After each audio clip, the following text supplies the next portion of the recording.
ఒక్కసారి కొమ్మూరి గోల్డ్ కి కాల్ చేయండి. తాకట్లో ఉన్న మీ బంగారాన్ని విడిపించి మార్కెట్ ప్రైస్ కి వాళ్ళు కొనుక్కుని మిగతా డబ్బులు మీకు ఇచ్చేస్తారు. హలో అండి, అందరికీ నమస్కారం. నేను మీ కట్టా కార్తీక్. ఫోన్ ట్యాపింగ్ కేసులో బీఆర్ఎస్ పార్టీ వర్కింగ్ ప్రెసిడెంట్ మాజీ మంత్రి కేటీఆర్ విచారణ కొనసాగుతోంది. జూబ్లీహిల్స్ పోలీస్ స్టేషన్లో సీనియర్ ఐపీఎస్ అధికారులు కేటీఆర్ను విచారిస్తూ ఉన్నారు. అయితే కేటీఆర్కు ఈ కేసులో ఎలాంటి ప్రశ్నలు ఎదురయ్యే అవకాశం ఉంది? ఇంకా నిందితుల లిస్టులో లేని కేటీఆర్ని అరెస్టు చేసే అవకాశం నిజంగా ఉంటుందా ఉండదా? మొన్న హరీష్ రావు, నేడు కేటీఆర్, రేపు కేసీఆర్ దాకా ఈ కేసు వెళ్ళేటువంటి అవకాశం ఉందా? ఈ అన్ని విషయాల గురించి మాట్లాడుకునేటువంటి ప్రయత్నం చేద్దాం. ఫోన్ ట్యాపింగ్ కేసులో ఫిర్యాదు చేసినటువంటి అడ్వకేట్ అరుణ్ గారు ఈ కేసును మొదటి నుంచి చూస్తున్న వ్యక్తి మనతో ఉన్నారు. ఆయనతో మాట్లాడి తెలుసుకునేటువంటి ప్రయత్నం చేద్దాం. సార్ నమస్కారం. నమస్తే అండి. సార్, ఇలా కేటీఆర్ విచారణ కొనసాగుతూ ఉంది. మొన్న హరీష్ రావు విచారణ సందర్భంలో కూడా మనం మాట్లాడుకున్నాం. ఇలా కేటీఆర్ విచారణ జరుగుతోంది. కేటీఆర్కి ఎలాంటి ప్రశ్నలు ఎదురయ్యే అవకాశం ఉంది? అసలు కేటీఆర్ మీద ఫోన్ ట్యాపింగ్ కేసులో ఉన్నటువంటి నిందలు ఏంటి? కర్త కర్మ క్రియ మొత్తం కేటీఆర్ డిఫాక్టో సీఎంగా వ్యవహరించి ఆ రోజు ఈ అక్రమాలకు పాల్పడ్డ వ్యక్తి కేటీఆర్. విచిత్రంగా తను ఎక్కడ ఫోన్ ట్యాపింగ్ జరగలేదని మాట్లాడట్లేదు. ఈరోజు ప్రభుత్వం చేయట్లేదా అనే చెప్తున్నారు. అంటే అప్పట్లో ప్రభుత్వం చేసిందా? దానికి ఒక పార్టీ ప్రెసిడెంట్గా ఎవరు బాధ్యత వహించాలి? వర్కింగ్ ప్రెసిడెంట్గా ఖచ్చితంగా కేటీఆర్ బాధ్యత వహించాల్సిన అవసరం ఉంటుంది కదా. ప్రభుత్వానికి దేశ భద్రత కొరకు ఫోన్ ట్యాపింగ్ చేసే అవకాశం పోలీసులకు ఉంటుంది అని చెప్తున్నాడు. కాదని ఎవరని లేదు. ఇండియన్ టెలిగ్రాఫ్ యాక్ట్ కూడా అదే చెప్తుంది, చేసుకోవచ్చు అని చెప్తుంది. కాకపోతే there must be procedure, one should follow the procedure follow కమ్మన్నారు కదా. మరి ఎక్కడుంది అక్కడ? మీరు చేసిండ్రు అని చెప్పినప్పుడు దాని రికార్డ్ ఎక్కడుంది? హోంశాఖ కార్యదర్శి అనుమతి ఉందా? కేంద్ర హోంశాఖ కార్యదర్శి అనుమతి ఉందా? ఏ నెంబర్లు ట్యాప్ చేసిండ్రు అనేది ప్రభుత్వం దగ్గర ఈరోజు రికార్డు లేదు కదా. రికార్డు లేకున్నా కూడా పెన్ డ్రైవ్ల్లో కొన్ని నెంబర్లు దొరుకుతున్నాయి, వాళ్ళ ఇస్తుంది. వీళ్ళంతా ఏంటంటే కళ్ళు మూసుకొని పాలు తాగుకుంటూ ఎవరు చూడలేదని అనుకుంటున్నారు. కాకపోతే సర్వీస్ ప్రొవైడర్ దగ్గర ఉంటుంది, ఇంటర్నెట్ ప్రొవైడర్ దగ్గర ఉంటుంది ఇన్ఫర్మేషన్. ఇవన్నీ మర్చిపోతున్నారు. బాధితుల ఫోన్లలో కూడా ఉంటుంది కదా, ఆ బగ్గులు వీళ్ళు ఇన్స్టాల్ చేసిన బగ్గులు ఇవన్నిటిని క్రోడీకరించారు. అన్నీ మేము డిస్ట్రాయ్ చేసినాం అనుకున్నాడు ప్రణీత్ రావు అనే వ్యక్తి. హార్డ్ డిస్క్లను, పెన్ డ్రైవ్లను అన్నింటినీ డిస్ట్రాయ్ చేసినామనే అపోహలో ఉన్నాడు. ఒక్క పెన్ డ్రైవ్ దొరికితేనే ఇంత హంగామా ఉందే, మరి టోటల్ డాటా ఎంత? మరి కేంద్ర ప్రభుత్వం దగ్గర ఉందా లేదా ఈ ఇన్ఫర్మేషన్, వీళ్ళు ట్యాప్ చేసిన విషయం? అవన్నీ ఎవరు చెప్పాలా? కేటీఆరే కదా చెప్పాల్సింది. జరిగింది అని చెప్తున్నాడు. ఈరోజు మంత్రుల మాటలు ముఖ్యమంత్రి వినట్లేదా అని క్వశ్చన్, ఎదురు ప్రశ్నలు. ప్రశ్నకు జవాబు కావాలి కానీ ప్రశ్నకు ప్రశ్న జవాబు కాదు కదా. ఇంకొకటి, ముద్దాయికి ఎట్లాంటి హక్కులు లేవు. మన రాజ్యాంగం ముద్దాయిలకు ఎటువంటి హక్కులను కల్పించలేదు. ఇప్పటికి ఆయన విట్నెసా ముద్దాయ అనేది కన్క్లూజన్కు రాలేదని అనుకుందాం కొద్దిసేపు. మరి అల్టిమేట్ బెనిఫిషియర్ ఎవరు సార్? ఈ ఇన్ఫర్మేషన్ క్రోడీకరించిన, సంపాదించిన పోలీస్ వాళ్ళు ఏ రకంగా సంపాదించినా కూడా చట్టబద్ధంగా ఉండాలి. ముఖ్యమంత్రి, రాష్ట్ర మంత్రి మండలి, క్యాబినెట్ మంత్రి, టిఆర్ఎస్ వర్కింగ్ ప్రెసిడెంట్ ఎవరు ఉండాలి పద్ధతి ప్రకారం? ఫస్ట్ చట్టబద్ధంగా ఎవరు వ్యవహరించాలి? రాష్ట్ర ముఖ్యమంత్రి కదా, రాష్ట్ర క్యాబినెట్ మినిస్టర్ కదా, తర్వాత ఐఏఎస్ ఐపీఎస్ ఆఫీసర్లు కదా.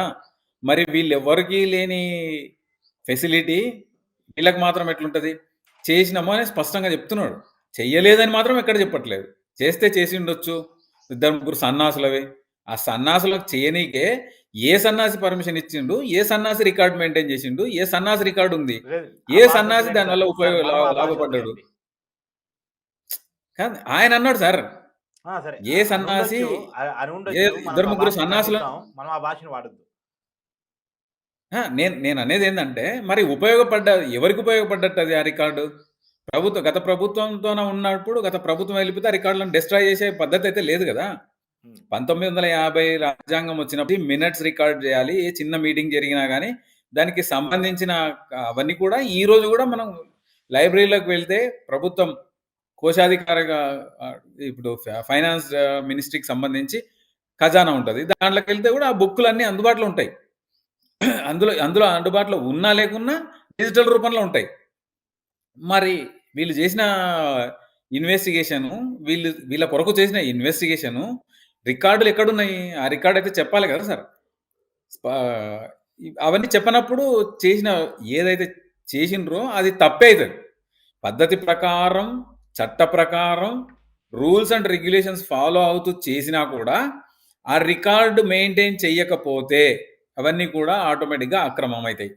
అటువంటప్పుడు మరి ఏ విధంగా జవాబు చెప్పి బయటికి కానీ తర్వాత తదనంతర పరిణామాల్లో అక్యూజ్డ్‌గా నమోదైతే ఖచ్చితంగా కోర్టు మెట్లెక్కాల్సిందే, బెయిల్ తీసుకోవాల్సిందే, విచారణను ఎదుర్కోవాల్సిందే. ఇప్పటికైతే అక్యూజ్డ్‌గా కేటీఆర్ పేరు గాని, హరీష్ రావు పేరు గాని లేదు కదా సార్? అంటే 160 కిందనే ఇచ్చిండ్రు. ఎప్పుడైనా ఎవరినైనా అక్యూజ్డ్‌గా మార్చొచ్చు. ఆ! మార్చొచ్చు ఇన్వెస్టిగేషన్ ఓకే. ఏజెన్సీ కానీ ఇప్పటికైతే లేరు కదా! ఇప్పటికైతే క్రైమ్ ఏ ఏ ఏ స్టేజ్‌లో ఉందో 243 క్రైమ్ నంబర్ 2024 అదే స్థాయిలో, అదే స్టేజ్‌లో ఉంది. కొంతమంది ఐపీఎస్ ఆఫీసర్‌లతో సహా అంటే తర్వాత ఐపీఎస్ ఆఫీసర్‌లుగా అయిపోయిన ప్రభాకర్ రావు లాంటి వాళ్ళ పేర్లు తప్ప అప్పట్లో ఉన్న సీఐలు, డీఎస్పీలు అవును. వాళ్ళు కొంతమంది 6 మంది అక్యూజ్డ్‌లు చూపించడం జరిగింది. శ్రవణ్ రావుతో సహా. హ్మ్. వీళ్ళు తప్ప మిగతా వాళ్ళని ఎవరిని కూడా ఇంకా ముద్దాయిలుగా నమోదు చేయలేదు. సార్ ఎప్పుడు ఏ ఇప్పుడు నాకు క్షణానైనా నాకు నమోదు డౌట్ చేయొచ్చు. చెప్పండి. ఇప్పుడు ఆయన అక్యూజ్డ్ కాదు గాబట్టి, కేటీఆర్ అరెస్టు జరిగే అవకాశం లేదు అనుకోవచ్చా? ఎందుకు సార్ ఒక మెమోతో ఫైల్ చేయొచ్చు. ఈరోజే ఓ మెమో ఫైల్ చేసి ఆల్టరేషన్ ఆఫ్ చార్జెస్ కింద అడిషనల్ ఆఫ్ మన చార్జ్ షీట్ ఫైల్ చేసుకుంటూ ముద్దాయి కింద తీసుకొని రిమాండ్ చేసే అవకాశాలున్నాయి పూర్తి స్థాయిలో. ఎందుకంటే ఇది అంటే కాదు. నాట్ ఇదే ఓన్లీ రోజు వయలేషన్ ఆల్టర్ ఆఫ్ చేసి, ఇండియన్ ఇదే రోజు టెలిగ్రాఫ్ యాక్ట్. మెమో జారీ చేసి, ఇదే రోజు అరెస్ట్ చేసే అవకాశాలుంటాయా? ఎందుకుండదు సార్? ఖచ్చితంగా ఉంటది. పూర్తి అధికారం ఉంటది. ఐపీఎస్ ఆఫీసర్లు ఉన్నారక్కడ. Investigating agency. సిట్ ఆధ్వర్యంలో పనిచేస్తుంది. పూర్తి స్థాయి సుప్రీం కోర్ట్ దాకా పోయొచ్చింది sit. Supreme కోర్ట్‌లో Prabhakar Rao bail తీసుకొని ఇంటరిమ్ బెయిల్‌తోనే ఉన్నాడు. అంటే సుప్రీం కోర్ట్ ముందున్న కేసిది. ఇన్వెస్టిగేషన్ ఏజెన్సీకి పూర్తి స్వేచ్ఛ, అధికారాలున్నాయి. అందుకే గదా! ఆయన డైరెక్ట్ వెంకటగిరి గారు ఇన్వెస్టిగేషన్ ఏజెన్సీ హెడ్. ఆయన్నే గదా ఇన్‌చార్జ్. ఆయన నోటీసులు ఇచ్చిండ్రు. ఒక మెమో జారీ చేస్తారు. అరెస్ట్ చేస్తున్నామంటారు. తీసుకుపోయి కోర్ట్‌ల ముందు ప్రొడ్యూస్ చేస్తారు. There must be a possibility. చేస్తారని నేను చెప్పట్లేదు. ఒక అవకాశం అయితే ఖచ్చితంగా ఉంటది. మీ అంచనా అసలు అరెస్ట్ జరిగే అవకాశం ఉంటదా అని? మీ అంచనా చెప్పండి. ఈ రోజు కాకుండా భవిష్యత్తులో అయితే ఖచ్చితంగా జరుగుతది. ఎందుకంటే ఇది not only violation of Indian telegraphic act. ఇందులో పర్సనల్ లయబిలిటీ, లిబర్టీ లయబిలిటీలు ఇవన్నీ కూడా బ్రీచ్ అయినాయి. ఆర్టికల్ 19, ఆర్టికల్ 21 ఇవన్నీ కూడా వయలేట్ చేసిండ్రు. సామాన్య ప్రజలకు సంబంధించి, ఎమ్మెల్యేలకు సంబంధించి, అదర్ సైడ్ పార్టీ ఎంపీటీసీలు, జడ్పీటీసీలు కొంతమంది వ్యక్తుల స్వేచ్ఛను హరించిండ్రు కాబట్టి breach of trust, breach of cheating, forgery, fabrication ఇవన్నీ కూడా యాడ్ అయితాయి. యాడ్ అయినప్పుడు 10 సంవత్సరాల కంటే ఎక్కువ జైలు శిక్ష ఉన్న కేసు సెక్షన్లు ఉన్నాయి కాబట్టి నా నోటీస్ ఇష్యూ చేయడం అనేది సరిపోదు. అరెస్ట్ కూడా చేసుకునే అధికారం పూర్తి స్వేచ్ఛ ఇన్వెస్టిగేషన్ ఏజెన్సీకి అయితే ఉంటది. సార్ ప్రధానంగా ఎలాంటి ప్రశ్నలు కేటీఆర్‌కి వేసే అవకాశం ఉంది? తన సంభాషణలు ఉంటాయి గదా! వాట్సాప్ సంభాషణలను. హ్మ్. నువ్వు ఈ నంబర్‌లను పలానా అధికారికి నీ మొబైల్ ద్వారా పంపియడం జరిగింది. ఆయన నీకు ఆ ఇన్ఫర్మేషన్ ఇయ్యడం జరిగింది. ఆయనని ఎందుకు నియమించాల్సొచ్చింది? ఆయనతో నువ్వు మాట్లాడాల్సిన అవసరం ఎందుకొచ్చింది? అసలు నీ శాఖ గాదు గదా! ఒక పంచాయతీరాజ్, ఐటీ శాఖ మంత్రిగా పనిచేసిన వ్యక్తికి హోమ్ డిపార్ట్‌మెంట్‌తోనే ఏం సంబంధం? ఒక డీఎస్పీతోనే ఏం సంబంధం? ఒక సీఐ స్థాయి అధికారితో ఏం సంబంధం? ఒక రిటైర్ అయిన తర్వాత ఐపీఎస్ హోదా సంపాదించుకొని ఎస్ఐబి చీఫ్‌గా ఉన్న ప్రభాకర్ రావుతోనే నీకేం పని? ఇవన్నీ ఖచ్చితంగా 100కి 100% అడుగుతారు. పలానా రోజు పలానా నంబర్‌లు నువ్వు ఇచ్చినవు. దానికి సంబంధించి వాట్సాప్‌లో నువ్వు పంపిన నంబర్‌లు ఇవి. దానికి సంబంధించి వాళ్ళు పంపిన ఇన్ఫర్మేషన్ ఇది. తర్వాత నీవు ఆయన పార్క్ హయత్‌లో కలిసిన మాట వాస్తవం. దానికి సంబంధించిన ఫుటేజ్‌లున్నాయి. ఏమంటావు? ఆయనేమన్నాడు? అందరికి కొంతమందికి తెలియాల్సిన విషయం ఏందంటే ప్రభాకర్ రావుతో కలిపి కూర్చోబెట్టిండ్రు ఈరోజు. ఇన్వెస్టిగేషన్ ఏజెన్సీ కేటీఆర్‌ని, ప్రభాకర్ రావును కలిపి విచారిస్తుంది. కాబట్టి చాలా విషయాలు బయటకొచ్చే అవకాశం అయితే ఉంది. ఓకే.